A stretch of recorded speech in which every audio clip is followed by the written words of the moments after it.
est-ce que des fois, j'ai vraiment l'impression que je cours après l'inatteignable? C'est que je dépense tellement de temps et d'énergie à faire des choses. Puis c'est des choses que j'aime faire, qui me procurent du plaisir, qui me procurent un sentiment comme d'auto-actualisation, puis de dépassement, puis d'épanouissement. Mais je m'épuise là-dedans, tu sais. Mhm. Puis des fois, je m'arrête 2 secondes à penser à ça, puis je me dis, des fois, je souhaiterais pouvoir me contenter de moins, de juste pouvoir être contempt. Tu sais, il y a comme pas de bonne traduction en français de ça, mais de pouvoir être satisfait, d'être en paix avec le fait de. Puis pas tout le temps, parce que j'aime ça faire des choses. J'aime ça être productif, puis ça me procure encore tu sais, du plaisir, puis un sentiment d'accomplissement. Mais quand c'est au dépend de justement mon énergie, je me dis, est-ce que je suis vraiment heureux là-dedans? Est-ce que ce serait pas juste plus facile de comme, tu sais, des fois, avoir un 8 à 4, de rentrer chez moi, d'écouter la télé, puis de tolérer le fait que je suis pas productif, Mhm. puis d'être satisfait avec ça. Hum, Est-ce que tu vis ça des fois, toi? Oui, oui, je dirais, puis j'ai souvent ce questionnement-là, parce que honnêtement, je sais qu'il y a ou qu'il y a eu ou qu'il risque toujours d'y avoir, on va dire comme ça, qu'il risque toujours d'y avoir une partie de mon activité qui découle du fait que je me dis, si j'arrête de m'impliquer autant et de faire autant de choses, je suis pas bon. Je suis pas à la hauteur, je mérite pas de vivre. C'est comme si je sais qu'il va y avoir ce jugement-là intérieur. Donc, je suis conscient qu'il risque d'y avoir ça comme moteur pour faire des choses. Mais je sais qu'en partie, c'est aussi parce que je fais plein de choses, parce que j'aime les faire. Mhm. Fait que c'est comme toujours, ça peut être. Il ne faut pas trop que je bouge de Ah micro non, avec c'est les vrai. mains. Ça peut être l'un ou l'autre, c'est toujours comme un peu des deux. Donc, mais honnêtement, des fois, je me dis comme, ah, là, je sens que c'est vraiment juste le côté négatif, le côté pression, on va appeler ça la pression malsaine de juste faire des choses pour pas me sentir nul. Là, je me dis, OK, ben là, c'est le narcissisme qui embarque. Donc là, c'est pas un moteur que je veux pour mes actions. Ouais. Je dois juste plus travailler à me dire comme c'est correct, tu peux faire moins de choses, puis c'est correct. Tu vaux la peine d'exister, d'être là quand même, tu as le droit. Euh, Puis d'autres fois, c'est juste parce que je fais plein de choses puis que j'aime ça. Donc là, je me permets de me dépenser à fond. Mais je Mhm. dirais que ça, c'est moins une question de l'énergie qu'on va brûler, de que est-ce que le moteur est le bon. Si le moteur est juste le fait de ne pas se sentir nul, je dirais que c'est une mauvaise chose. Ouais. Mais ça, je pense que tout le monde le vit un peu Mais en nous. c'est difficile dans le moment de savoir, je trouve. Puis Oui, de le réfléchir, d'être comme métacognitif par rapport à ça. De dire, pourquoi je fais qu'est-ce que je fais? Tu sais, en même temps que oui. tu fais. Mais ça C'est. a l'air simple. Je veux dire, il y a des années de psychothérapie. Là, je veux dire, c'est comme beaucoup de travail sur soi pour prendre Oui, conscience de ça, puis moins les refouler, parce que sinon, c'est des trucs très refoulés puis très inconscients, c'est oui. sûr. Mais oui, je pense que c'est un travail qui vaut la peine d'être fait. Sinon, ben c'est ça. Sinon, on se brûle pour des choses auxquelles on n'accorde pas d'importance et de valeur. C'est juste pour éviter d'avoir les blessures d'ego liées au fait d'être moins actif. Là. En ce moment, tu es en éducation. Mhm. Ton aire principale d'intérêt, c'est la douance. Ouais. L'orientation professionnelle de la douance, puis mes Euh, aléas d'orientation. on peut quand même faire un lien très évident avec le fait que tu es doué. Mhm. Euh, mais au-delà de ça, pourquoi vouloir étudier ça? Parce que sous beaucoup d'angles, je considère que les innovations pédagogiques qui peuvent être faites pour les doués vont percoler, peuvent avoir des effets positifs plus généralement pour tout le monde. C'est le cas à travers, par exemple, ce qu'on appelle la différenciation pédagogique. Donc, juste l'idée à la base qu'il y a des capacités et rythmes d'apprentissage différents. Puis donc, que le travail de l'enseignant, c'est pas d'enseigner de la même manière pour tout le monde, mais c'est de s'adapter à l'ensemble des gens. Mais ça vient de l'éducation douée aux États-Unis. Puis c'est pas encore appliqué partout, mais le système d'éducation pousse dans ce sens-là. Donc, je me dis probablement que pour beaucoup d'autres points, ça peut l'être. Par exemple, l'orientation professionnelle, moi, je pousse beaucoup pour que ce soit intégré au travail enseignant, comme dans les matières, parler de comment les matières sont concrètement appliquées dans la vie de tous les jours par des gens qui travaillent et qui vivent. Puis les doués ont ce plus grand besoin-là, comme de comprendre comment les savoirs sont appliqués dans le vrai monde. Puis je me dis, si ça peut inciter les profs à le faire à plus grande échelle, je pense que ce serait bénéfique pour l'ensemble de la population. Là. Donc je dirais, c'est ça, pour stimuler, oui, des futurs mini-Fred qui vont s'ennuyer et partir de l'école s'il n'y a pas ces choses-là, mais aussi parce que j'ai l'impression que ça peut bénéficier à Tout l'ensemble le de la monde. population. Oui. Ouais. quand il va y avoir une révision du DSM ou un DSM-6, j'aimerais bien, en tout cas, là, c'est plus longitudinal, fait que ce sera peut-être pour le 6, le 7 ou le 8, on verra, mais je considère que la douance n'est pas un diagnostic, mais puis ne devrait pas l'être, mais qu'il devrait y avoir un diagnostic de douance compliqué. Parce que dans le sens, la douance, c'est un truc d'écart de capacité, qui n'est pas nécessairement problématique si c'est bien intégré, bien géré, mais qui peut le devenir. Je considère que, puis ça a été mon cas, ça a été le cas de beaucoup d'auteurs, le fait de, j'ai toujours été marqué par cette phrase de Edgar Poe, And all I loved alone. Parce que je pense que c'était ce côté-là aussi de son côté, comme très langagièrement développé. Puis ça fait que tu as l'impression de ne pas vivre dans le même monde que les gens de ton âge. Fait que, en tout cas, je suis en train de travailler là-dessus, voir comment on pourrait comme, développer des outils pour voir la complexité du vocabulaire puis de la syntaxe, pour voir à quel point l'écart est développé, mettre ça en lien avec comment les élèves s'apprécient entre eux pour dépister des gens qui pourraient commencer à souffrir puis avoir des conséquences négatives de ça. Puis je me dis que si c'était théorisé puis intégré dans le DSM comme une pathologie, ben, ça pourrait inciter les gens à porter plus attention. Fait qu'on verra dans la suite des choses. Mais je pense que ce serait déjà ce serait quand même une grande contribution pour eux que de futurs mini-Fred souffrent moins. Mais je me demande si ce serait pas plus comme la dysphorie de douance. Oui, j'imagine qu'on peut l'appeler comme ça. Est-ce que tu vois le parallèle que je veux faire? Oui, avec la dysphorie de genre. Oui. Est-ce que le problème, c'est d'être doué ou la réponse des autres au fait que tu es doué? Oui, j'imagine qu'on pourrait l'appeler comme ça. Qu'est-ce que ça crée chez toi? On pourrait peut-être plus l'appeler comme ça. Oui. Dysphorie douée ou dysphorie de douance. C'est bien, je vais retenir. C'est bon, hein? La suggestion, c'est bon. Tellement bon. Ça a servi à quelque chose. Le podcast. Avec plaisir. Tu me mettras en référence. Oui, assurément. Quand je prends des bonnes idées aux gens, je vais te citer si j'en parle un jour. Je reconnais la propriété intellectuelle des idées.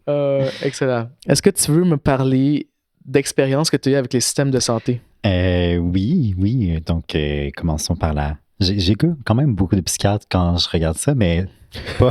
Tu les collectionnes. mais attrapez-les tous. Mais pas parce que je suis particulièrement difficile ou quoi que ce soit. C'était juste des conditions comme la première. Ben, ça n'a pas duré très longtemps. Elle est partie en congé de maternité.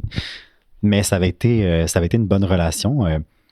Puis, c'est ça. C'est à travers toutes les relations que j'ai eues avec les psychiatres, il y a toujours cet aspect intéressant de étudiant en médecine qui sait qui est juste au niveau études. Mettons, au début, j'étais au préclinique, puis après à l'externat, mais quand même, qui a une prétention à comprendre ce que le médecin/psychiatre, dans ce cas-là, peut lui expliquer. Donc, il y a quand même une curiosité de comprendre, puis une volonté.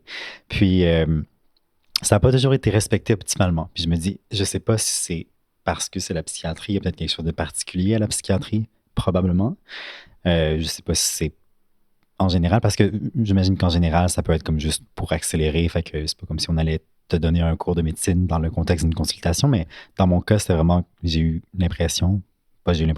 su qu'il y a des choses qui avaient été pensées, mais qui n'avaient pas été dites, en termes de diagnostic évoqué, par exemple. Fait que je me dis comme, pourquoi? Il me semble, dans le contexte d'une consultation, ce que tu écris au dossier, comme le patient, en tout cas, j'allais dire tenu de le savoir, pas nécessairement, mais il me semble que c'est comme la moindre des choses de l'évoquer avec lui. Il y a le principe aussi que le patient est le propriétaire de son dossier médical. C'est ça, après, il peut le demander puis l'avoir, mais... Moi, je pense que c'est quelque chose qui est très bon à encourager. Les conditions plus morales et légales où est-ce qu'on peut se permettre de ne pas divulguer quelque chose, c'est si on a une raison de croire que l'accès à cette information-là causerait un dommage grave au patient. Mais à part ça, je pense que ça dépend des pratiques de chacun, mais moi, j'encourage tout le temps à être transparent. Moi, les cas où est-ce que je trouve que je suis le plus mal à l'aise, c'est quand c'est une personne avec un début de démence qui a un diagnostic et sa famille ne veut pas que la personne le sache. Mais je sais que pour ce genre de niveau de compréhension-là, la personne est apte. Ou souvent, c'est un truc comme culturel. Dans certaines sociétés plus traditionnelles, que c'est comme les enfants qui s'occupent de la santé des aînés. Et c'est comme, non, moi, je vais savoir que mon père a un cancer, mais je sais que mon père ne voudrait pas savoir qu'il a un cancer. Mais toi, tu dis Puis comme. moi, je suis comme, mais Ouais. le patient, c'est ton père, c'est pas toi. Mhm. Et moi, j'ai une obligation envers le patient. Mm. Euh, fait que dans ces cas-là, je suis très mal à l'aise. Puis j'ai pas encore trouvé de bonne réponse. Puis je pense qu'il n'y a pas de bonne réponse. Mais c'est un petit peu une corde éthique à marcher, là. Non, effectivement, c'était un cas, un cas intéressant. Mais, Mais dans ton cas, clairement, tu étais apte à tout savoir. ben, mais en même temps, c'est ça. Je comprends. Je me dis d'autant plus des patients psychiatriques, ça peut être difficile de savoir à quel point ils vont être réceptifs si tu évoques un trouble de personnalité, mettons, qui sont probablement encore parmi les plus stigmatisés. Puis, ce que j'avais trouvé dommage, c'est que finalement, j'avais été super réceptif. Puis quand ça avait été évoqué, finalement, ben, j'avais raconté un peu tantôt là, tout le travail que j'ai fait. Puis j'ai comme juste été super curieux. Puis je me suis dit comme, ah oui, ça fit parfaitement. Puis ça a été l'effet de plus comme justement d'avoir, dont on parlait aussi tantôt, l'effet que l'étiquette soit là, puis que je puisse savoir que ça existe, puis que c'est vécu de cette manière-là par d'autres personnes, c'est rassurant dans une certaine mesure. Parce que je me dis, on le comprend, puis on va pouvoir donc mieux le traiter. Mais effectivement, je m'étais senti un peu trahi que ça a été évoqué précédemment, puis que la personne n'ait pas osé me le dire aussi clairement, parce que je me dis, ben, j'ai l'impression que j'aurais eu la même réaction. Mhm. Puis j'avais été surpris qu'elle n'ait pas senti cette réceptivité-là, cette ouverture chez moi, mais je me dis, bon, c'est peut-être une habitude d'agir comme ça avec ses patients, ou c'est juste qu'elle-même n'était pas assez certaine. Là, je l'évoquais, c'est elle qui m'avait référé à une clinique de la personnalité, une clinique de psychologie de la personnalité. Fait que peut-être que c'était juste qu'elle l'avait évoqué, mais elle voulait que ce soit, on va dire, confirmé. Ouais. Quoique, elle ne l'avait pas vu finalement, ce qui est quand même étrange quand j'y pense rétroactivement. Mais bref, ça avait été mis à mon dossier, puis je me dis, mais tu sais, même si c'était juste une évocation avec des points d'interrogation, là, c'était peut-être le cas, j'aurais préféré qu'elle me le dise, puis qu'on puisse explorer ça ouvertement. Fait que là-dessus, Ouais. j'avais eu une petite déception, d'autant que je trouvais qu'on avait une bonne relation puis que ça allait bien. Après, ça avait été interrompu parce que c'était pour me rapprocher. Là. Elle, je la voyais à Longueuil, moi j'étais à Montréal, donc pour me rapprocher, j'avais vu un psychiatre de Montréal plutôt. Rien à dire sur ce plan-là. Ça avait été assez un fleuve tranquille, assez bien. Ça n'avait pas duré très longtemps parce qu'après, j'étais à la Québec qui avait continué de me suivre un bout de temps, le temps que la transition se fasse. Puis après, j'avais été jumelé avec une nouvelle psychiatre à Québec. C'est elle qui a fait le diagnostic de trouble de personnalité narcissique. Donc, de ça, je lui serai toujours reconnaissant quand même d'avoir osé le faire, le dire. C'était un peu plus problématique dans le sens que elle essayait d'expliquer l'entièreté du portrait avec ça. Je pense qu'on appelle ça de l'unicisme, là, dire comme tout doit être expliqué par une condition. Mhm. J'étais là, j'ai l'impression que c'est assez clair qu'il y a de la bipolarité, il y a des antécédents familiaux, comme c'est assez Ouais. textbook-like. Euh, mais il y a des choses qui ne sont pas expliquées par ça, effectivement, puis donc il pourrait très bien y avoir les deux. Donc, ça a été plus de la négociation, un peu plus difficile avec elle, puis je trouvais qu'il y avait vraiment là aussi une déconsidération du fait que je considérais que je pouvais comprendre et que je pouvais avoir moi aussi un début, ben, un début, je veux dire, une hypothèse diagnostique d'autant plus avancée que j'étais à la résidence à ce moment-là. Pas à la résidence en psychiatrie, mais n'empêche. Donc, mais ouais, ça a toujours été des configurations intéressantes d'avoir ce côté-là étudiant en médecine qui n'a pas la prétention d'être plus formé et avancé que le spécialiste, là, au moins là. Mhm. J'ai jamais eu cette prétention-là. Le trouble de personnalité narcissique ne se rendait pas jusque-là. Mais c'est ça, je considère que j'aurais aimé me sentir un peu plus impliqué dans la réflexion. Puis Ouais. je me suis toujours dit, est-ce que c'est précisément parce que c'est la psychiatrie que les gens se disent, il va comme justement y avoir des mécanismes de défense qui vont se mettre en place, qui vont faire que la personne ne va pas être capable d'avoir une image réaliste d'elle-même.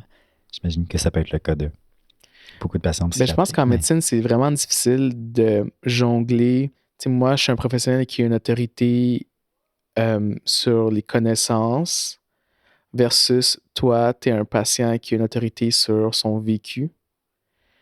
Puis d'arrimer ça, ça peut être très difficile. Surtout en maladie mentale, là. Parce que ça passe tellement à travers des filtres, puis le genre de lunettes qu'on se met. Tu sais, il y a différentes choses qui pourraient être expliquées selon différents diagnostics, puis il y a même différents courants en santé mentale. Puis c'est un peu comme chaque personne est différente, chaque médecin est différent. Fait que chaque psychiatre, puis chaque médecin de famille, puis chaque spécialiste, même entre eux, des fois, ils s'entendent pas. Tu sais, puis entre eux, des fois, il y en a qui sont plus je peux facilement imaginer que quand tu as des patients puis tu es un spécialiste en santé mentale, la dynamique de comme non, mais moi, je vais te dire qu'est-ce que tu as. Hmm. Je suis le spécialiste, je vois ce que tu me dis, j'interprète ce que tu me dis, voici ton diagnostic. Puis je peux facilement comprendre de la perspective du patient de dire comme non, mais moi, je sais qu'est-ce que je vis. Moi, j'ai fait mes recherches encore en plus citées en médecine. J'ai lu le DSM, puis je sais que c'est pas juste ça, ou je sais il y aurait un autre différentiel pour mieux expliquer qu'est-ce que je vis. Fait que ça doit pas être facile comme patient ni comme médecin dans cette dynamique-là de dire comme moi j'ai raison. Puis quand ça arrive, puis je te dirais peut-être moi, si je le ramène dans mon expérience, dans mon vécu, moi ça m'arrive quand c'est des maladies plus rares ou plus de spécialistes que je ne connais vraiment pas, tu sais. Si c'est comme, mettons, insuffisance cardiaque, c'est comme j'en mange, j'en respire, comme je suis à l'aise, comme je connais les lignes directrices sur le bout de mes doigts. Tu peux dessiner une insuffisance cardiaque. C'est la MPOC, genre, ça va là. On est good. Je connais mes pompes. Mais tu sais, si c'est comme quelqu'un avec genre un syndrome génétique ou comme quelque chose que je vois pas, je suis comme, hey, legit, je sais pas, comme, explique-moi comment te traiter. Tu sais, explique-moi comment aborder, comment conceptualiser ce genre de choses-là. Puis en médecine de famille, on est obligé de ne pas avoir la prétention de comprendre toutes les choses. C'est impossible de tout savoir. Puis même les spécialistes ne savent pas tout, même dans leur domaine. Fait que, tu sais, vu que moi, je suis forcé, de par ma profession, de voir des choses plus de spécialité parce que je suis la première ligne, mais j'ai pas le choix de faire comme, hey, pour vrai, je ne sais pas. Si tu ne sais pas, on va chercher ensemble. Parce qu'il y a des gens vraiment, puis tu sais, c'est pas comme où il y a des gens que c'est comme ils ont googlé puis ils ont checké sur Wikipédia puis c'est vraiment pas vrai qu'est-ce qu'ils me disent. Mais il y a des gens que, tu sais, je sais pas, ils viennent du domaine de la santé ou peut-être que c'est des gens éduqués que, tu sais, si tu vas sur genre lcv.com, tu peux t'acheter un livre sur comme n'importe quel système, tu peux lire sur les maladies. Tu sais, comme c'est accessible au public, là. C'est pas juste comme restreint. On va pas gatekeep les choses en médecine. Les mêmes manuels que j'ai étudiés dans mon doctorat sont accessibles à la population en général. Mais comme moi, je l'ai appris dans un programme structuré pour amener un diplôme. Mais ça veut pas dire que ce manuel-là peut pas être lu par n'importe qui. Donc, il faut encourager les gens à augmenter leur littératie en santé. Exact. À s'autonomiser dans leur maladie. Puis c'est excellent parce que là, ils deviennent vraiment un vrai partenaire de soins. Mais c'est tellement rare que, comme, tu sais, je pense que comme médecin, on prend pour acquis personne fait ça. Mais tu sais, quand quelqu'un fait ça, des fois, il y a un peu de scepticisme de la part du médecin parce que c'est comme, OK, mais comprends-tu vraiment qu'est-ce que tu as lu? T'sais, comprends-tu vraiment, comme, est-ce que c'est vraiment fiable qu'est-ce que tu as lu? Je sais pas, je te connais pas, j'ai pas le temps de comme, vérifier tes sources avec toi. Fait comme, prends ce que je te dis. C'est tout. Je pense qu'il y a comme, j'y repense, puis je l'interprète différemment maintenant, mais je pense qu'il y a une double dynamique qui s'est installée avec cette psychiatre-là. Donc, de mon côté, je pense qu'il y avait en partie comme du transfert de l'expérience négative que j'ai vécue avec mes enseignantes, qui était comme détentrice du savoir, puis j'ai développé une relation de rébellion. Mais en même temps, je remettais quand même comme légitimement en question le fait qu'elle disait non, t'es pas bipolaire, parce que finalement, il s'est avéré que je le suis comme je le pensais. Je pense que de son côté, il y avait la dynamique de plus tu contestes le fait que c'est juste le narcissisme, mais plus ça démontre que c'est juste ça. Parce que comme tu es un narcissique qui conteste ce que le médecin dit, c'est juste que tu te penses supérieur à un spécialiste. J'étais comme, mais là, tu es en train d'utiliser la contestation que je fais de ce que tu dis comme une preuve que j'ai tort. Donc là, ça devient comme autoréférentiel. Tu as nécessairement raison. Puis ce genre de boucle argumentative m'a toujours particulièrement fâché. Puis j'en ai pas parlé parce que c'est relativement récent, puis je me dis comme, je sais pas à quel point je veux que ça se retrouve n'importe où, mais je pense que je suis ouvert à en parler, puis si ça change, ça va, mais j'ai arrêté de parler à ma sœur récemment, parce qu'elle a... Ah! Ta sœur qui t'a aidé à avoir un diagnostic, tout ça? Oui, parce qu'elle a fait ça. Elle a utilisé Qu'est-ce qui s'est passé? Elle a utilisé les diagnostics de troubles mentaux pour dire, tu dis ça juste à cause de tes maladies. Je suis là. Tu es en train d'invalider le fait que je sois une personne sensée, raisonnable et logique. Comme non, tu peux pas faire ça. C'est juste tellement incroyable. Wow, hey, je suis tellement désolé. Ça va. Tu peux te demander c'était quoi l'exemple précis? Elle avait formulé certaines critiques envers moi, puis j'étais là, je suis pas d'accord, comme pour ces raisons-là. Puis elle avait dit, mais non, mais c'est juste que t'es pas capable de prendre la critique, là. qui ont un trouble de personnalité narcissique, là, c'est connu, là, quelque chose comme de relier ça à ça. Alors que je disais, ben, tu peux pas juste décider de faire une critique puis que tu as nécessairement raison. Comme si je suis pas d'accord, ben, tu fais une accusation, je vais me défendre, on va en parler, puis Entends mes arguments. ouais, c'est ça, comme je suis capable d'admettre que j'ai tort. Puis pour elle, c'était juste non. Le fait que tu refuses de reconnaître que ma critique est vraie, c'est juste trouble de personnalité narcissique. Fait que, ouais, ça n'a pas été, ça a pas été plaisant. Fait que j'imagine que là aussi, c'est une extension de mon expérience avec les médecins, même si c'est ma sœur. Ouais. Ouais. Mais sinon, pour mes expériences avec le système de santé, je dirais que ça va. T'as-tu des diagnostics de santé physique? Nombreux diagnostics d'ITSS, mais ça passe vite. Ah ouais? Pour vrai? Ça vient avec la vie sexuelle productive. Qu'est-ce que t'as eu? Non, mais moi j'ai jamais eu d'ITS, puis wow. je considère que j'ai une vie satisfaisante, là. Ah, tu tombes bien. Moi, j'ai eu, vous allez dire toute la panoplie, non, là, mais juste de nombreuses gonorrhée, chlamydia. Ah ouais. Mais j'habite à côté des cliniques de santé sexuelle. Je pense que c'est la première ici, personne donc, que je rencontre qui a déjà eu une ITS. Pour vrai? Non, mais comme on en parle. Qui dit, ouais, c'est ça. Parce que je pense que c'est commun. Il y en a sûrement déjà eu dans mon entourage, mais... c'est intéressant. Mais sinon... Moi, je suis comme... Ça me pense... Non, mais tu sais, je pense qu'il y a une hystérie sociétale là, par rapport aux ITS. Honnêtement, ça se traite très bien. Là. mm-hmm. Je pense que le problème, c'est de ne pas se faire tester. Le problème, c'est de ne pas se faire dépister parce que c'est vrai qu'il y a des ITS asymptomatiques. Puis c'est vrai que tu peux quand même avoir des conséquences à long terme comme des douleurs chroniques, de l'infertilité, des choses comme ça. Fait que oui, la gang, ayez une vie épanouie, faites ce que vous voulez faire, protégez-vous, soyez prudents et diligents et faites-vous tester. Tu sais, pas compliqué, là. Puis si jamais ça arrive, c'est pas grave. C'est des choses qui se promènent. De par la nature de l'action, t'es plus à risque. On va te traiter, va te faire traiter rapidement, va te faire dépister rapidement, passe par-dessus, puis informe tes partenaires, continue à vivre ta vie. Tu sais, comme... C'est un petit prix à payer pour le plaisir. Ça finit là. Ouais, vraiment. En tout cas, je sais pas si je vais me faire lyncher par l'ordre des médecins pour avoir dit ça, mais je pense pas. Tu sais, je pense que j'ai quand même un point de vue très centré sur la question. Là. Réduction des dommages. Bonne traduction de réduction, harm reduction, qui est mal traduit en réduction des méfaits. Mais non, j'ai pas assez eu d'expérience pour que ce soit... mettons, quand j'avais des suivis avec les médecins de famille pour X, Y, Z choses, je parlais de ça très rapidement, puis je pense pas que c'était... Non, je pense pas que ça a changé grand-chose dans la nature de la consultation ou la manière dont j'étais envisagé ou traité. Excellent. C'est tout ce qu'on souhaite. Mm-hmm.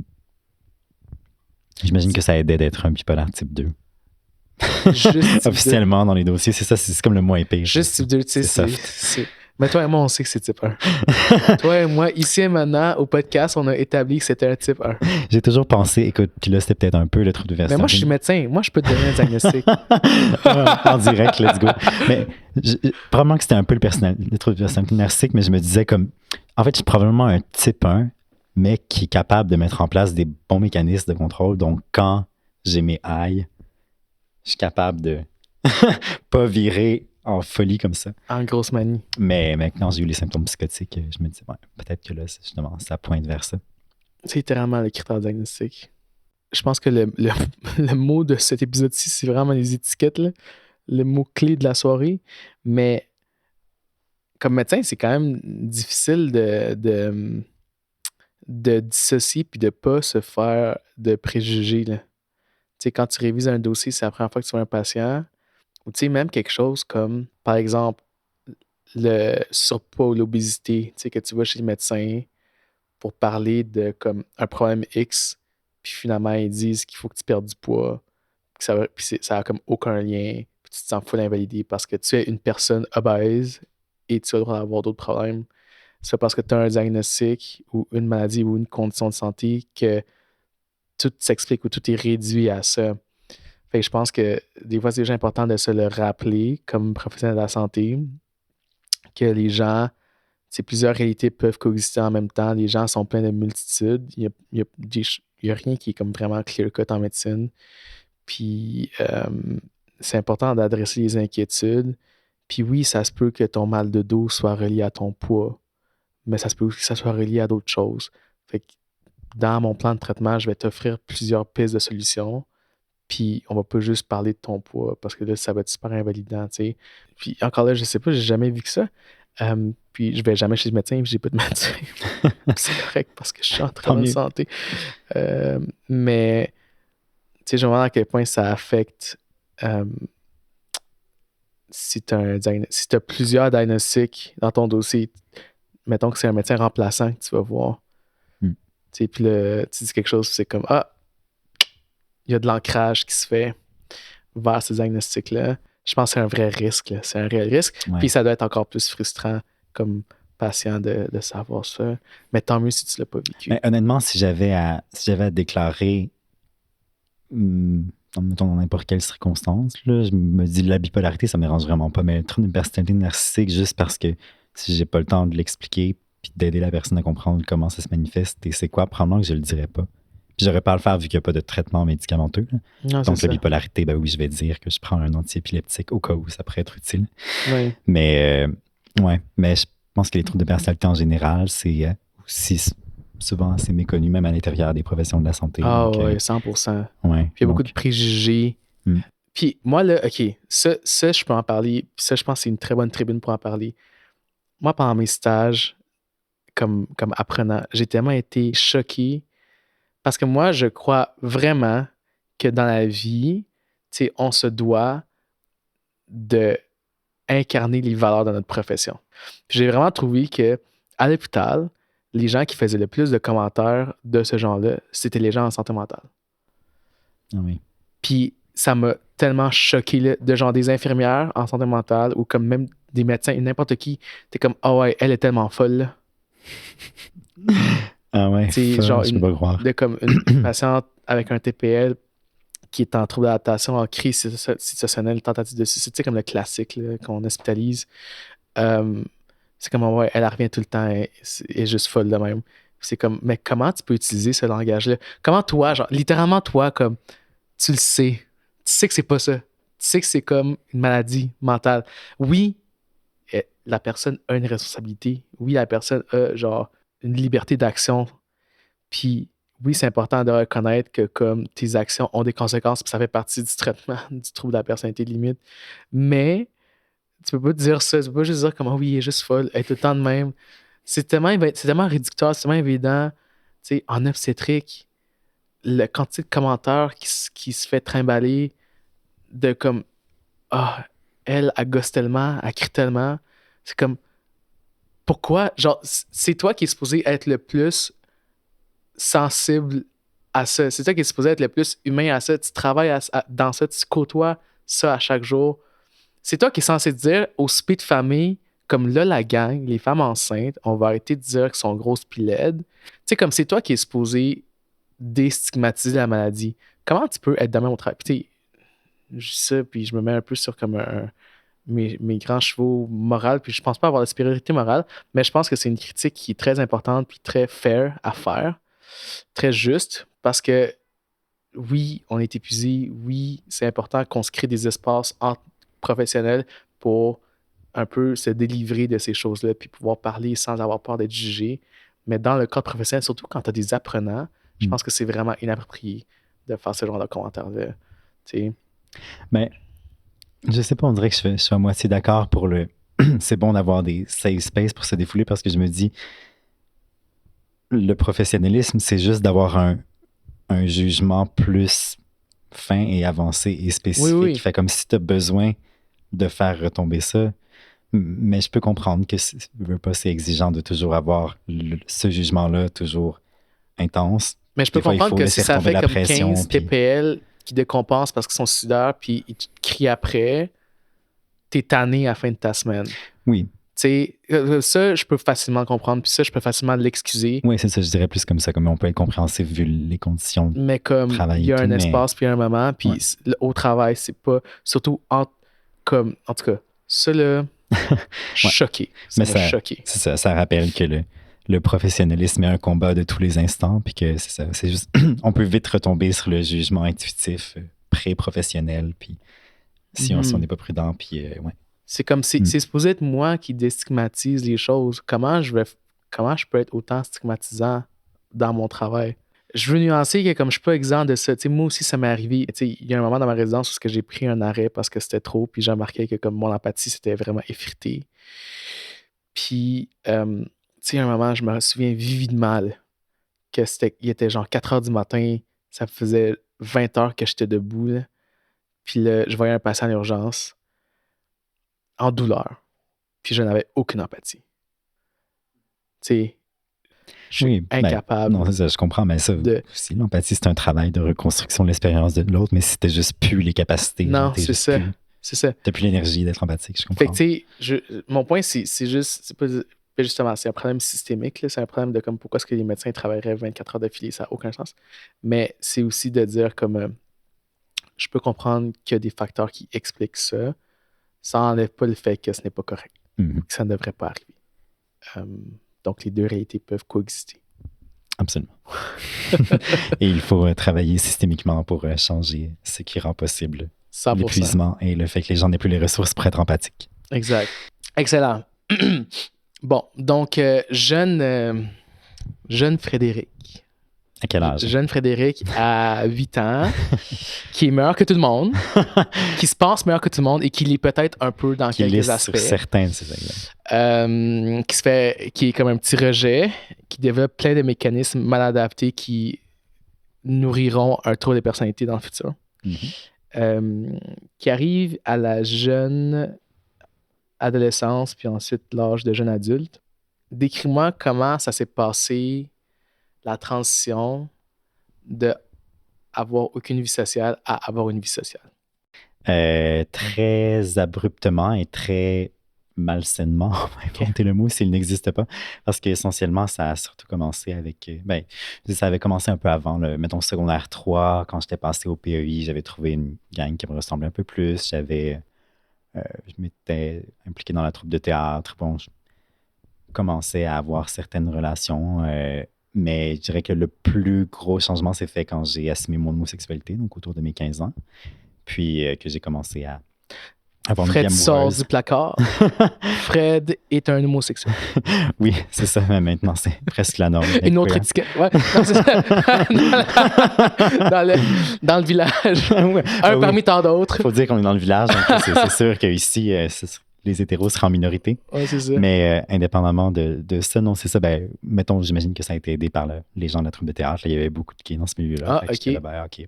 Ça a l'air d'être. Je sais pas. En tout cas, bref, on s'est rendu compte en secondaire 3, puis j'ai fait mon coming out. Puis j'imagine que j'avais et j'ai encore une face pas trop laide, donc j'avais un certain succès. Puis je te jure, c'est pas narcissisme, là. I will not deny nor confirm. I plead the fifth. En tout cas, j'ai entendu dire ça, là. Voilà. Les reviews sur Yelp étaient favorables. Rotten Tomatoes te donnait un bon 82%. Chaque fois que je dis ça, j'ai l'impression que c'est le narcissisme qui parle, mais après, je me dis non, mais c'est juste qu'il y a non, des c'est gens... factuel. Non, mais il y a des gens, je pense qu'ils le pensent, mais ils se sentent mal de le dire, mais c'est juste que moi, j'ai pas de... Comme je trouve que la fausse humilité, c'est problématique. T'as des traits symétriques, puis mais c'est ça, c'est juste, genre, j'ai rien fait pour ça, là. C'est la nature, les gènes de mes parents, etc. Ouais. Fait que je le prends pas comme si c'était moi. Mais c'est ça, mais bref, c'est pour dire que j'ai eu un certain succès, puis ça a été donc pour la personne rejetée que j'étais, un baume sur toutes les plaies de mon enfance, c'est certain, mais en même temps, c'est comme de come out comme gay? Ouais, puis d'avoir du succès, là, de réussir à pogner avec les gens, d'avoir un et plusieurs copains, puis des amants, quand même assez nombreux. Donc, c'est ça, c'est le fait de me sentir apprécié et reconnu pour une certaine partie de moi, mais que je reliais pas à moi. Puis c'est là que je parle du côté malsain, c'est que je voulais être connu pour mon esprit, pour comme la belle structure qu'il y avait dans ma tête, disons ça comme ça, là, tout ce que j'avais construit comme pensée, comme esprit. Puis je savais que les gens appréciaient plus l'extérieur, puis je me disais, je vais essayer d'utiliser l'extérieur comme un appât pour les intéresser à l'intérieur, mais ça marchait pas toujours, voire ça marchait jamais. Donc, c'était un peu comme tourner le faire d'emblée, j'imagine, de comme m'exposer à des situations où je me disais comme ah, là, les gens vont être intéressés par moi, donc ils vont me comprendre, mais les gens étaient intéressés par moi, mais ne me comprenaient pas. Fait que je faisais juste comme m'exposer à plus de gens qui ne me comprenaient pas. Mais c'est pas comme s'il y avait juste ça. Je veux dire, à travers tout ça, il y avait quand même des gens avec qui je pouvais avoir des belles conversations plus profondes, puis plus sentir qu'ils me comprenaient, mais reste que la majorité, non. Faut dire que je le faisais dans des contextes, par exemple, pas dès mes 15 ans, là, quand j'ai fait mon coming out, mais éventuellement, à 18 ans, ça a été les sorties dans les bars, dans les clubs qui ont commencé. Donc, c'est pas le meilleur endroit pour avoir des conversations à la base. Puis, avec l'alcool, c'est plus l'endroit pour miser sur le fait d'être cute pour pogner et attirer les gens. Ce que je faisais, mais justement, là, j'avais pas non plus la gratification que je voulais de sentir que j'étais reconnu pour ce que j'étais, pour mon esprit. Ouais, exact. Ce à quoi je m'identifiais plus en termes de personnalité. Oui, parce que ce que je comprends, c'est depuis que tu es jeune, tu sais, tes besoins d'appartenance, tes besoins de validation, tes besoins d'affection étaient en carence, là, tu sais. Puis là, quand tu t'es pleinement assumé comme gay, tu as commencé à dater, tu as un succès de par l'attirance physique et sexuelle de la chose. Puis ça t'a donné une validation. Parce que veux pas, quand tu as quelqu'un qui te démontre de la tendresse physique, c'est quelque chose d'agréable, c'est une émotion agréable. Puis ça t'a permis d'explorer des connexions, puis d'avoir une appartenance aussi à un groupe, puis à des personnes. Mais tu t'es quasiment mis dans un cercle vicieux de... Tu vis quelque chose de positif. Quand la poussière retombe, tu réalises que la personne est avec toi plus pour des choses en superficie, non pas pour des choses en profondeur, qui est plus fondamentalement ce que tu voudrais. Vous vous voyez plus. Puis là, ça te manque, cette espèce de validation-là. Tu veux la rechercher. Tu revis une déception. Que les personnes que tu côtoies finalement, que tu t'es mis dans des contextes propices à ce que ce soit superficiel en surface et physique. Après ça, tu retombes dans la déception que c'était ça. Ouais. Donc, il y a clairement un mécanisme qui est similaire à celui de la dépendance à des substances. Puis, c'est quelque chose qui est appelé chez les polyamoureux, mais je ne suis pas polyamoureux. Je me suis considéré à une époque, mais c'est une autre histoire. Mais... Ah ouais. Bref, on y reviendra plus tard. Mais ils appellent ça la New Relationship Energy, NRE. Puis, il y a des catégories de gens qu'ils appellent des NRE junkies, donc des gens qui veulent juste passer de début de relation en début de relation. C'est lié à l'ocytocine, l'hormone de l'attachement. C'est littéralement ce que tu vis en ce moment. Pas en ce moment. Ah, en ce moment, parce que je suis nouvellement en couple. Parce que tu as passé 0 heure célibataire. On en parlera plus tard, mais c'est une situation particulière. Je dirais, ouais, peut-être, en quelque part, faudrait voir. Mais tout ça pour dire que, ouais, c'est ça, cette mécanique-là à l'époque, effectivement, de comme, j'idéalise les gens, je me dis que, oh, wow, mon Dieu, cette personne est tellement intelligente, intéressante et tout, pour réaliser que non, je l'ai vécu souvent. Ouais. OK. Puis, est-ce que tu le vis encore aujourd'hui, ça? Cette relation de je suis pas capable d'être tout seul? Non, absolument pas. Je sais que tu es traumatisé par le fait que je sois passé d'un chum à l'autre. C'est juste une étrange coïncidence. Je relève des faits. Mais c'est des circonstances particulières. Mais avant ça, dans ma vie, j'ai été seul, puis bien comme ça. J'imagine qu'il y avait quand même la compensation d'avoir une vie sexuelle quand même riche qui compensait pour ça. Parce que tes amours, là, ils ont toujours été un peu tumultueux. Oui. Je pense qu'on s'est jamais vu, puis tu me dis, ah oui, ça fait 6 mois que ça va super bien. Ah ouais, intéressant. Parce que c'est déjà arrivé des 6 mois, puis ça va super bien. Bon, ben, excellent. On se voyait juste pas dans ces moments-là. On a parlé de notre propre relation amicale, pardon. Lapsus. Mais ouais. Mais oui, absolument. Ça n'a pas été comme les relations amoureuses, de comme je rencontre mon premier chum, puis on se marie, puis on passe notre vie ensemble. Là. Il y a eu beaucoup de in and out, de changements, puis de beaucoup, j'imagine, dû à ce genre de mécanisme d'idéalisation des gens, de tentative de trouver un certain type de valorisation, mais de ne pas la trouver. Une caractéristique qui est quand même reconnue des gens avec un trouble de personnalité narcissique, c'est le manque d'empathie. Puis j'imagine qu'il y a eu ça en partie dans mes relations, ce qui fait que j'ai beaucoup trompé de partenaires, je dois l'avouer. Mais en même temps... Puis puis aussi de l'instrumentalisation des autres, puis Ouais. d'utiliser les autres à ses fins. Est-ce que c'est quelque chose que tu as vécu? Oui, mais je le rationalisais en me disant c'est juste que je comprends mieux que les gens. Comme j'ai un plan, un plan maître qui fait que j'ai juste. Allez. Toxique. Red flag. Run away. Oui, mais. Littéralement. Cours dans l'autre. Ça a l'air terrible, dit comme ça a vraiment l'air terrible. Mais en même temps, je dirais que j'avais certains facteurs de Top 10 raisons de ne pas être en couple avec toi. J'avais certains facteurs de protection, comme le fait d'être réceptif au débat, puis d'être capable d'être critiqué, puis d'être ouvert à ça. Fait que, mais ouais, en tout cas, bref, ça faisait un mélange désagréable pour certains. Je pense à une certaine personne que, ouais, ça a été 5 ans de relation où j'étais pas mal certain que je voulais pas être en couple avec lui, mais ça validait beaucoup probablement le narcissisme aussi, là, de me sentir autant désiré. Donc, je retournais vers lui, mais sur le plan intellectuel, ça marchait pas assez. Ouais. Donc, dès que je trouvais quelqu'un qui me correspondait plus, je repartais, mais je retournais vers lui après. Parce qu'on se rappelle que le narcissisme, je pense que dans la culture populaire, les gens pensent que le narcissisme, c'est de s'aimer trop. Dans ma compréhension de la chose, c'est un peu le contraire. Là. Puis la fragilité de l'ego là, qui rend prédominant. Est-ce que c'est quelque chose qui te rend triste? De savoir que ton ego est fragile à ce point-là, que tu as besoin d'utiliser des mécanismes hyper mal adaptés pour survivre? Mais honnêtement, je dirais de moins en moins, voire plus du tout. Là, j'ose dire des fois que je considère que mon narcissisme est réglé, guéri. Certains disent qu'on ne peut jamais vraiment guérir de troubles de personnalité, tout court. Mm-hmm. Bon, OK, peut-être qu'on devrait dire décompensé, là, dans le sens où je sens qu'il y a comme les réflexes traditionnels qui reviennent, mais j'ai tellement mis en place des mécanismes que c'est essentiellement comme si j'avais plus de symptômes de ça. Il y a beaucoup d'aspects dans lesquels on se ressemble, toi et moi. Oui. Je considère, en tout cas. Puis, il fut un temps dans nos vies respectives où on avait pas mal le même chemin de vie. J'étais étudiant en médecine. Puis moi aussi, j'étais étudiant en médecine. Là, on ne l'est plus ni l'un ni l'autre. Mais toi, t'es moi, j'étais résident. Puis là, moi, je suis rendu médecin. Toi, t'es rendu doctorant. Ouais. Futur double docteur, mais pour l'instant. Ouais. Donc, parle-moi un peu de ton parcours en médecine, puis comment tout ce qu'on vient de discuter dans la dernière heure interagit.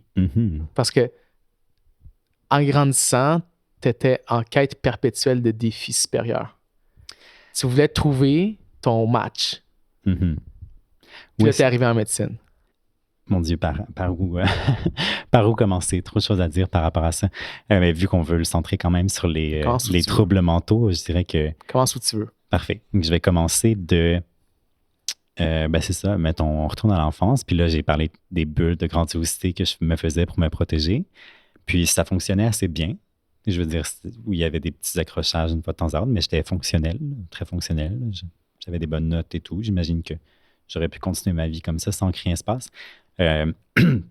Puis c'est surtout, j'imagine, la dépression qui a rendu ça problématique parce que ça invalidait tous les mécanismes de défense que je pouvais me faire. Je n'étais pas en dépression, je ne pouvais pas avoir la grandiosité. Puis, par contre, ça revenait. C'était comme un 4 mois où j'ai plus ça du tout, mais après, ça revient, puis je repars sur mes dans mes bonnes vieilles habitudes.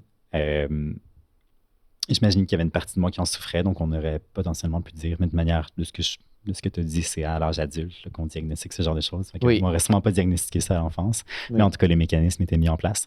Puis, c'est devenu impossible d'avoir ces mécanismes-là en médecine, justement parce que d'habitude, je me trouvais bon par rapport à mes pairs, donc je pouvais me dire je suis meilleur que les gens autour de moi, mais pas en médecine parce que là, tout le monde était bon, essentiellement. Là. C'est toutes des premières classes. Ce qu'on appelle l'effet gros poisson, petit bassin en éducation. Donc, le fait que plus on monte en niveau scolaire, plus ça rassemble des gens qui étaient les plus performants du niveau précédent. Donc, là, on a plus de points de comparaison. Tu ne ressortais plus du lot.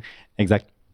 Puis là, c'est là où j'ai plus réussi à avoir mes mécanismes de protection. Donc, ça a été des épisodes plus difficiles. Je ne sais pas si on pourrait dire que c'est des dépressions cliniques, mais en tout cas, des fois, ça ressemblait à ça.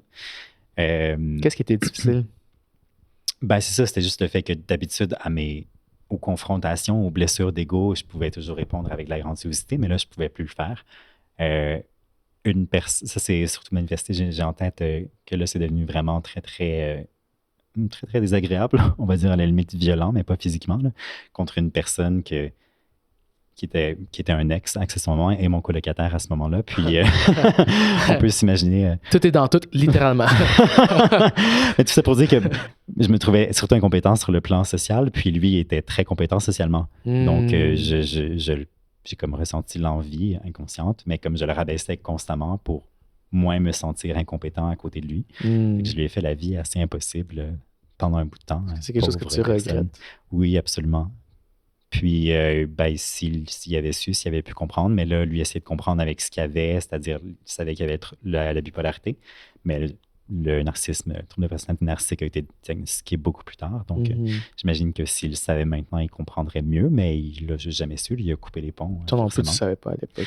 Exact. Mais j'ai réétudié ça après, puis j'étais là comme, oh wow, mon Dieu, c'est probablement très clair pour la psychiatre à qui j'en parlais, qui m'avait dit d'ailleurs que si je continuais comme ça, probablement que je finirais comme Guy Turcotte. On se rappelle, c'est un grand événement de l'histoire du Québec. Donc, d'avoir effectivement quelque chose qui aurait blessé mon ego au point que je fasse quelque chose de terrible sous le coup de la colère. Irréparable. Oui. Au moins, là, le pire que j'ai fait, ça a été de jeter des objets dans ma chambre. Donc, c'est pas si pire. Ça n'a blessé que les murs de ma chambre à l'époque. Mais puis lui, un peu sur le plan psychologique. Puis t'as blessé des gens. J'ai blessé des gens, surtout lui. Ouais. Mais ouais, c'est ça. Donc, tout ça pour dire que là, après, ça a été... puis là, il s'est mis en place un mécanisme de j'évite de m'exposer à des situations où je peux réaliser que je suis moins bon. Donc, j'allais moins souvent au stage pour m'impliquer dans des projets éditoriaux plus, où je me sentais plus compétent dans le fait d'être rédacteur en chef pour Première Ligne, dont on parlait tantôt. Donc, parce que je me sentais plus compétent là. Donc, je creusais ma tombe en termes de réussite dans le programme de médecine, là, parce que forcément, moins j'y allais, moins j'allais pouvoir apprendre. Donc... moins tu performais. Oui, c'est ça, exact. Puis, ça faisait juste nourrir ton envie d'aller ailleurs pour te sentir compétent ailleurs. Mais en même temps, moins je performais, mais j'avais moins d'occasion de le constater qu'avant parce que pendant l'externat, il y avait juste comme en médecine interne qu'il y avait un examen, puis c'était le premier que j'avais fait. Mais après, c'était juste des évaluations mitigées ou mauvaises, mais c'est moins in your face qu'une note d'échec à un examen. Fait que ça a plus été à l'examen final du doctorat que j'ai échoué.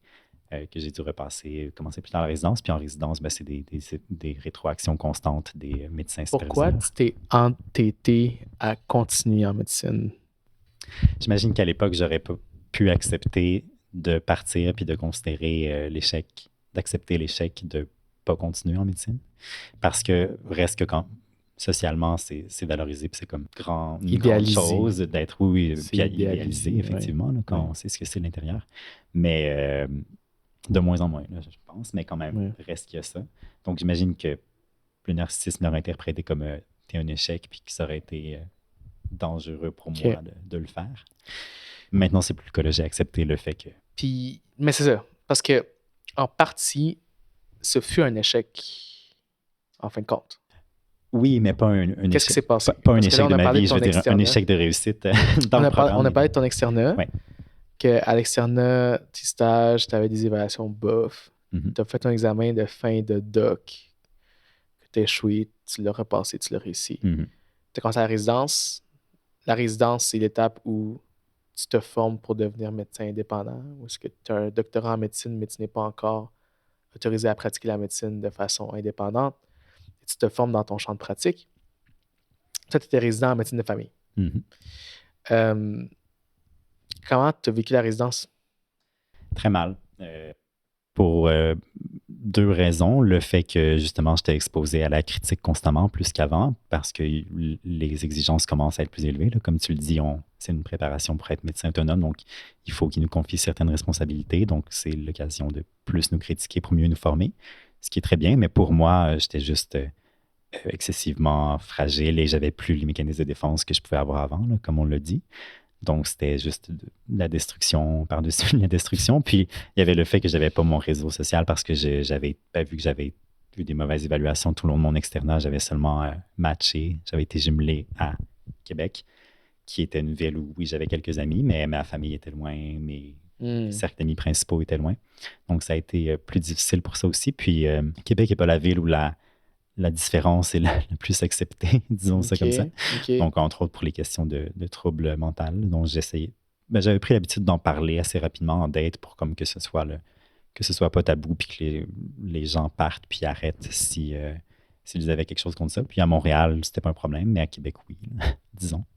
Donc, Mhm. ça a été plus difficile ce temps-là. Puis c'est ça, après, ben, ça, autant le manque de connaissances, le manque de compétences que le fait d'avoir, on va dire, cette épée de Damoclès, le fait d'avoir un état affectif très fragile tout le long, ont fait que j'ai eu des mauvais résultats. Parce que J'ai t'as été quand même envoyé en stage étiré de la probation. sauce, là, c'est ça.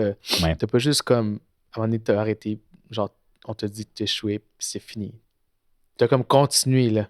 Ben, jusqu'au aussi loin que je pouvais aller dans la résidence, à savoir, ben, au début, t'es sur un stage, puis là, c'est un stage de probation, puis c'est ça. J'en ai fait comme ça jusqu'à ce que je sois exclu de la résidence en tant que telle.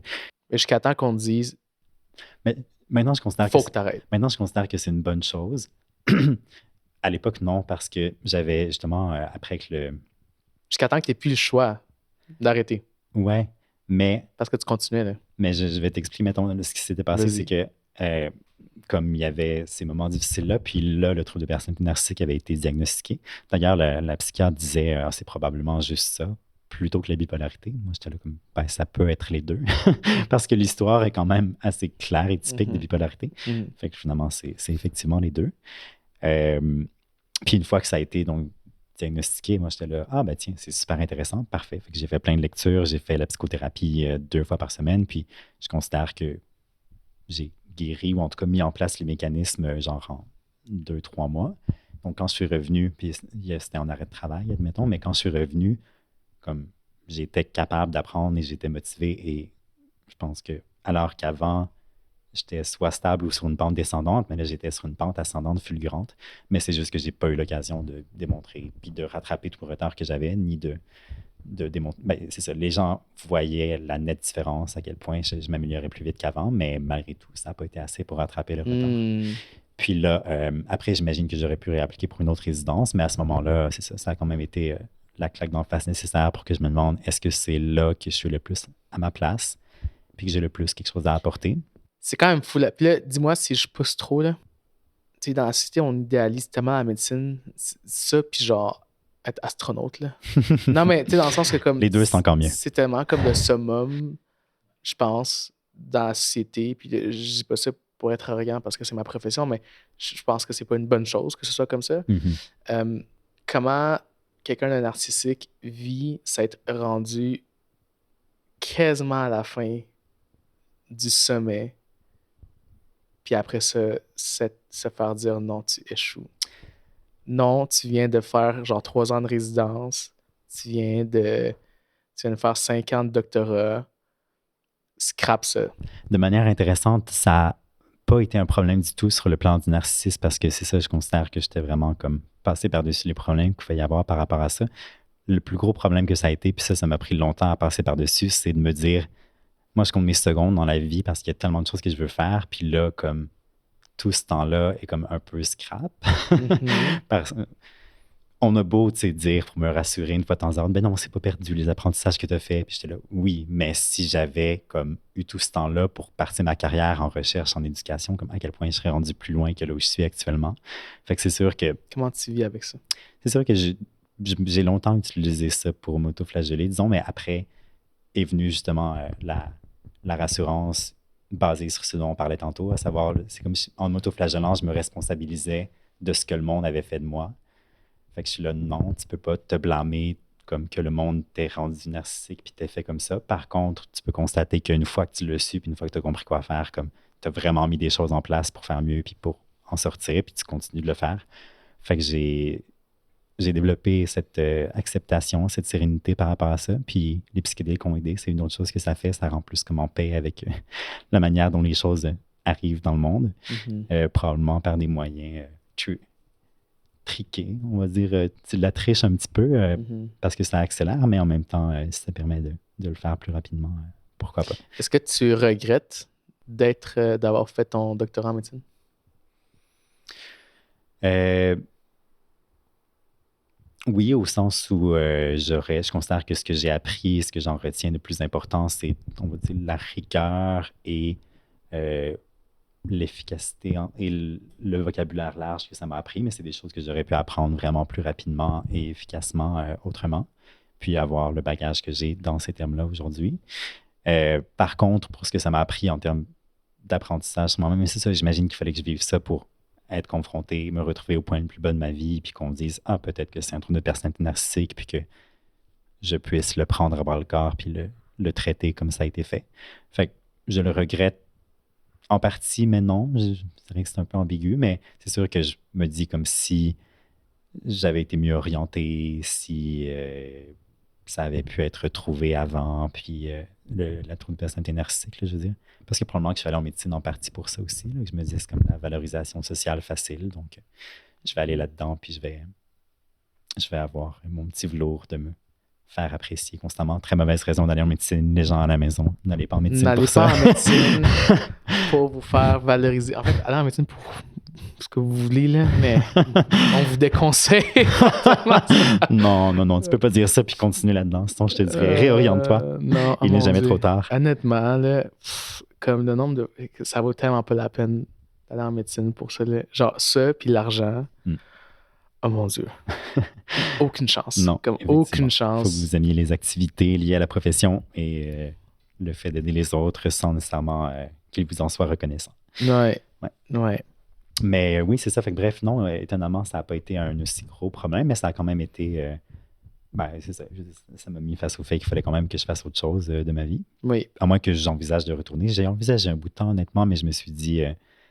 en fait, j'ai réalisé aussi qu'il y a une partie c'est une partie de mon narcissisme qui avait fait que je m'étais dit, tiens, je vais pouvoir aller en médecine puis être médecin, mais aussi avoir ma maison d'édition, aussi travailler à faire mon entreprise pédagogique mondiale qui va dépasser l'université contemporaine et tout et tout.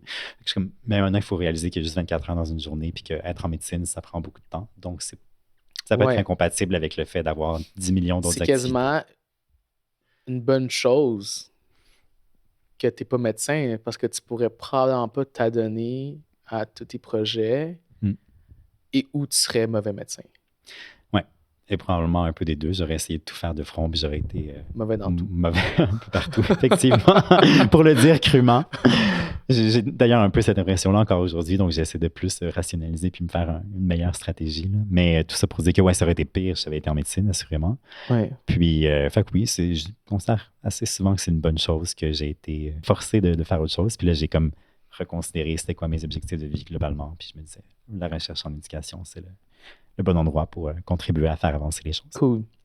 Très cool. J'aimerais ça qu'on revienne sur le TDAH. Oui, parce que toi, oui, tu me dis que tu n'avais pas un TDAH, mais tu prends des stimulants.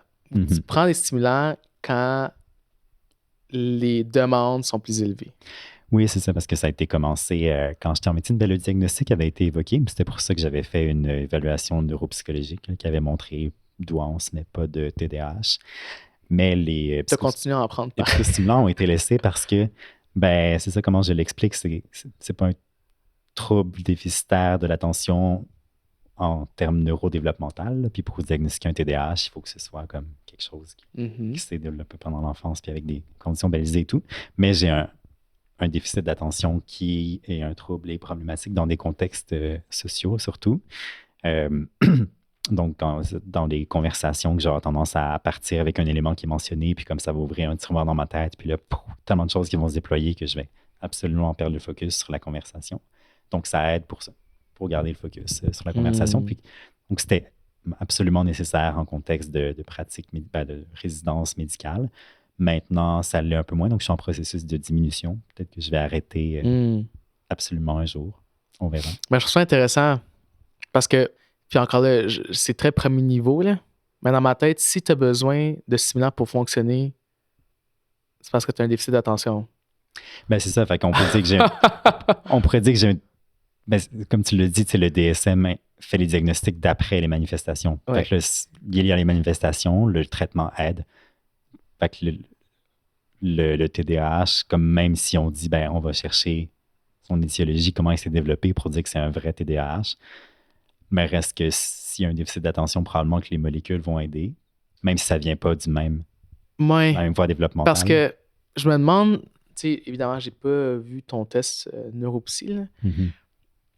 parce que c'est quelque chose qu'on voit quand même fréquemment, où c'est pas rare de voir des adultes, des jeunes adultes qui ont qui sont performants. Puis même dans mes collègues de travail, il y a des gens qui c'est comme ça, qui sont performants toute l'adolescence, au collège. Puis ils arrivent à l'université, puis les demandes sont comme à un niveau tel où est-ce que ils sont plus capables de compenser. Puis ils se font évaluer, puis ils se font diagnostiquer un TDAH, puis ils commencent la médication, puis c'est comme magique, tu sais. Mhm. Euh, mais si ces gens-là avaient décidé de comme rester à un niveau moins supérieur, Mhm. ils l'auraient peut-être jamais remarqué, puis ils auraient vécu une vie normale. Mhm. Fait que là, ça vient à dire comme est-ce qu'on surdiagnostique des choses versus est-ce que euh, On place les gens dans des contextes où les problèmes sont on dévoilés. fait juste trop compenser. C'est ça. Est-ce que c'est des gens qui ont un TDAH pour vrai, mais ils ont juste tellement compensé naturellement ou tu sais, en faisant les exercices à l'école puis en se développant pour justement tout le temps trouver des raccourcis ou comme des détours pour arriver à leur fin, qu'ils ont juste pu compenser toute leur vie jusqu'à un point où ils ne pouvaient plus compenser. Parce que c'est une question que je me pose des fois de dire comme on parle juste de l'attention, on parle pas de comme des autres capacités cognitives, là, tu sais, évidemment, qu'il faut pour faire des études très supérieures. Puis Mhm. ça prend tu sais, la capacité de faire de l'abstraction, de la mémorisation, de l'enregistrement, de la logique, des choses comme ça. Je me demande si justement c'est quelque chose qui doit être difficile à étudier si on plaçait comme monsieur, madame, tout le monde dans des situations super demandantes en termes d'attention. Mhm. Est-ce qu'on diagnostiquerait plus de TDAH? Mais les évaluations neuropsy, les tests spécifiques sont vraiment comme très, très spécifiques. Puis honnêtement, c'est ça, ils peuvent discriminer si c'est un problème de sélection des informations, fait que là, c'est TDAH, Ouais. versus un problème comme moi, mettons que ce serait lié à la douance, ou c'est juste un excès de pensée déclenché par n'importe Ouais. quel stimuli. Donc là, je vais avoir un stimuli d'information, ça va comme tellement se lier à 1 million de choses dans ma tête que c'est ça qui va comme Ouais, mais t'es mener pas à ce que capable de comportementalement, l'arrêter. ce soit. Tu sais, on pourrait dire que t'es pas capable de, quand ça arrive, de faire comme non, je retiens juste le concept simple. Ouais. Fait que tu sais, Sauf quand on que parle c'est. d'attention sélective, dans ma tête, ça rentre là-dedans. Hmm. Finalement, peut-être que ça pourrait se recroiser, mais que c'est juste que C'est un mécanisme interne. les autres, ça va être généralisé, alors que moi, c'est comme dans certains contextes, puis là, les tâches de l'éval neuropsy n'étaient pas dans ces contextes-là. Donc, parce que c'est comme des points qui apparaissent sur un écran, puis on se fait peser quand le point Ouais. apparaît, là, quelque chose comme ça. Fait que, ouais, Mais en tout cas, c'est juste grande parce question que intéressante. puis la raison pour laquelle j'en parle, c'est parce que tu sais, en préparation pour l'épisode, tu me dis que c'était pas un diagnostic que tu avais, Mhm. mais tu prends quand même les stimulants. Puis moi, j'étais comme, oh mon Dieu, à quel point c'est toxique que tu prends les stimulants. Comme- C'est Ouais. comme le film, tu sais, il n'y a pas un film que c'est ça, genre un gars qui prend une pilule pour comme accéder à d'autres parties de son cerveau, Hmm. pour comme Probablement qu'il y tricher, a là. plusieurs films Ouais, ouais. sur ce Mais tu sais, j'étais domaine-là. comme, oh mon Dieu, Fred, est-ce que tu triches à la vie de comme Ouais. tu prends un stimulant? Tu sais, parce que c'est une pandémie là, aux États-Unis, puis sûrement au Canada aussi, là, des jeunes, des parents qui veulent que leurs jeunes réussissent puis performent mieux à l'école, puis qui se font prescrire des stimulants par n'importe qui, mauvais médecin qui voudrait le prescrire. Ouais. Je me dis, est-ce que si tu fais un peu ça, toi. Des fois, oui, je dis un peu que c'est du dopage cognitif, là, effectivement. Enfin, le problème dans le sport n'est pas le dopage, mais plus quand c'est de la compétition, que c'est une compétition déloyale pour ça. Mais je me dis, bon, est-ce que c'est la même chose pour la vie? Puis là, j'ai comme un avantage déloyal. Je sais pas trop. Moi, je vois juste que ça me permet de travailler plus longtemps, de pousser plus loin ce que je fais. Fait que j'ai pas de problème avec ça. Bon, certains effets secondaires, la bouche sèche et tout, entre autres, qui Ouais. m'incitent à les diminuer. Mais oui, de savoir à quel point... C'est bon.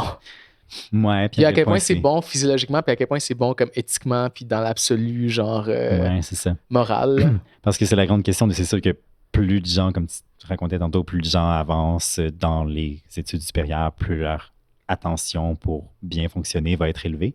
Mais on se rappelle qu'il y a le critère de comme dysfonction, sauf que là, la dysfonction est toujours relative à ce qu'on veut faire. Fait que c'est sûr qu'une personne ne serait pas dysfonctionnelle si elle voulait juste comme Ouais. lire Martine à la plage, mais si on lui demande de lire Nietzsche ou Platon, peut-être qu'elle va le devenir. Mais je me dis, dans ce cas-là, s'il doit y avoir un soutien médicamenteux, ben, c'est quand même, on traite un trouble qui était là, vu que le trouble, c'est la dysfonction. Ouais. Mais c'est une grande question quand même. C'est une bonne question. En tout cas, Je dis pas ça parce que je suis médecin, mais c'est une bonne question à se poser. Les gens qui nous écoutent, ne prenez pas des médicaments pour rien, je vous en supplie. Faut avoir... Mais allez aux études supérieures. Ne vous empêchez pas d'y aller si c'est juste un petit Ritalin qui manque. C'est ça. Excellent. Donnez-vous les moyens de vos ambitions de façon sécuritaire, saine et suivie par un professionnel. Je voulais te demander, parce que même juste moi, tu sais, je parle de ça comme si c'était de rien, parce que j'en vois au quotidien dans mon travail, mais tu sais, est-ce que c'est quelque chose que toi, tu te considères, tu sais, opprimé, stigmatisé? C'est sûr que c'est un désavantage sous certains angles, sur le plan interpersonnel. C'est drôle parce qu'en douance, on va parler de double exceptionnalité quand il y a la douance et une autre situation, plus souvent négative, mais les plus classiques, c'est comme douance, dyslexie ou douance, dyscalculie, mais il y a douance et DSM, c'est comme une catégorie. Mm-hmm. Fait que je rentre là-dedans. Je suis même triplement exceptionnel parce que je suis queer. Fait que là, c'est... Mon Dieu. Toutes les intersections. Fameuse intersectionnalité, là, je suis sous beaucoup de dimensions. Mais, fait que oui, je dirais quand même, forcément, mais en même temps, j'ai de la misère à me victimiser. Puis j'imagine que c'est une bonne chose. Je me victimise pas trop au nom de la réappropriation dont je parle, l'idée que c'est de la réutiliser puis de la recycler puis d'en faire quelque chose de bien. Donc, je me dis, c'est pas juste une compensation, là, c'est vraiment, je me dis, sur certains points, ça me donne un avantage. Donc, je considère que c'est bien, que ça peut compenser pour le désavantage. Peut-être que j'ai une tendance, je pense que j'ai une tendance optimiste en général dans la vie, fait que ça aide à faire ça. Donc, mais je comprendrais ça d'une personne qui l'aurait vécu comme exclusivement négativement, de devenir un peu plus aigri par rapport à ça. Mm-hmm. Mais je pense que la manière dont je le sublime aussi, c'est à travers cette générativité-là, de dire, au nom de ce que j'ai vécu de négatif, il faut que je travaille à ce que ce soit plus facile pour les générations futures. Donc, que je contribue à déstigmatiser ça et tout. Mais je comprends que ça peut être difficile pour certains de tomber dans cette générativité-là. Mm-hmm. Est-ce que tu trouves que tu as un désir d'être compris? Ah. Oui, je sais que c'est ma plus grosse corde sensible, au nom du fait d'avoir été aussi souvent incompris dans ma vie. J'ai réalisé récemment que j'en avais pas besoin. Jusqu'à récemment, je pensais que c'était comme viscéral et fondamental. J'ai réalisé que moins que je pensais, fait que c'est bien, ça m'a donné une certaine indépendance par rapport à ça. Mais je reste très sensible à l'incompréhension. Donc, mais c'est intéressant.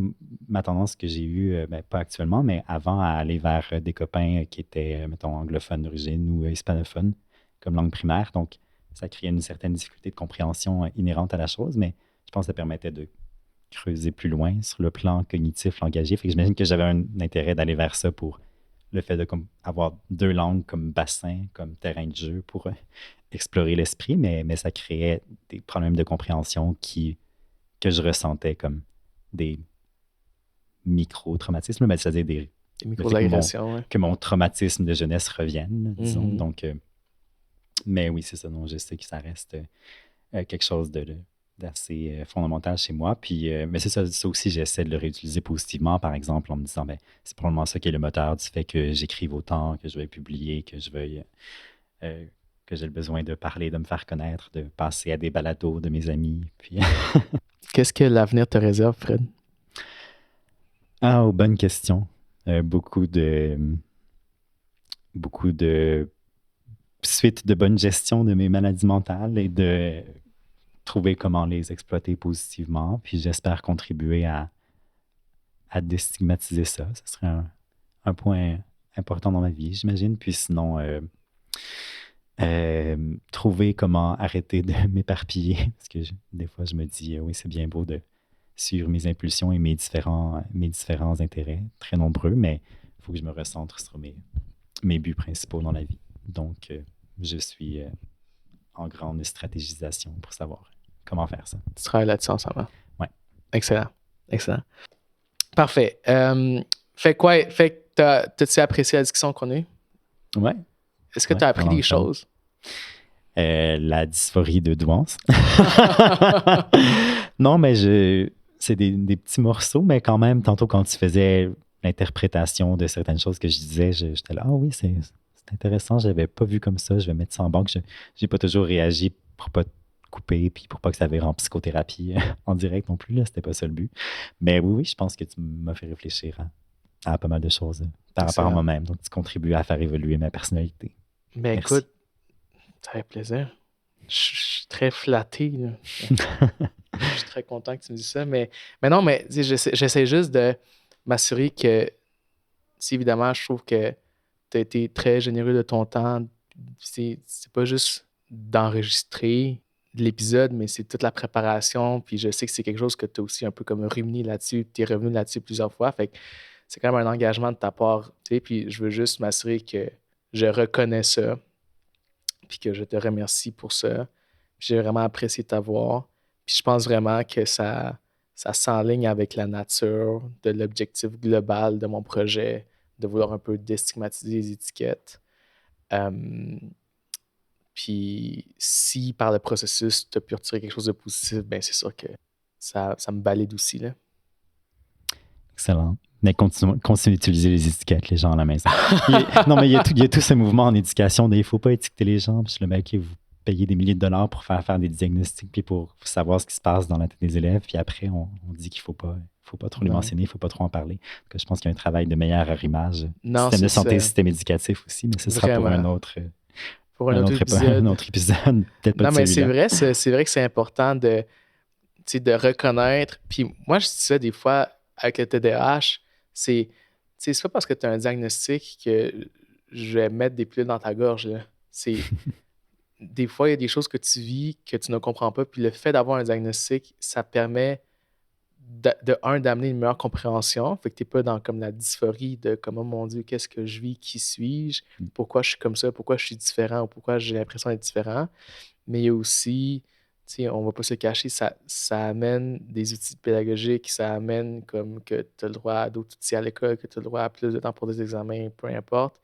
Et ça amène aussi des outils pharmacologiques puis des outils comme thérapeutiques, plus de psychothérapie. Fait que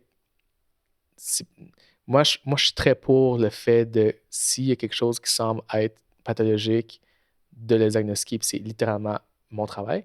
Ce serait un peu difficile de dire je suis un médecin, mais moi, je diagnostique pas. Mais je pense que c'est important de reconnaître le fait que les modalités de traitement non pharmacologique, pour beaucoup de maladies, c'est la première ligne, puis c'est les lignes les plus efficaces. Puis les modalités de traitement pharmacologique ne sont qu'un outil parmi tant d'autres, puis on se doit, en tant que médecin qui pratique la médecine en se fondant sur les évidences, de connaître ça puis d'offrir ça à nos patients aussi.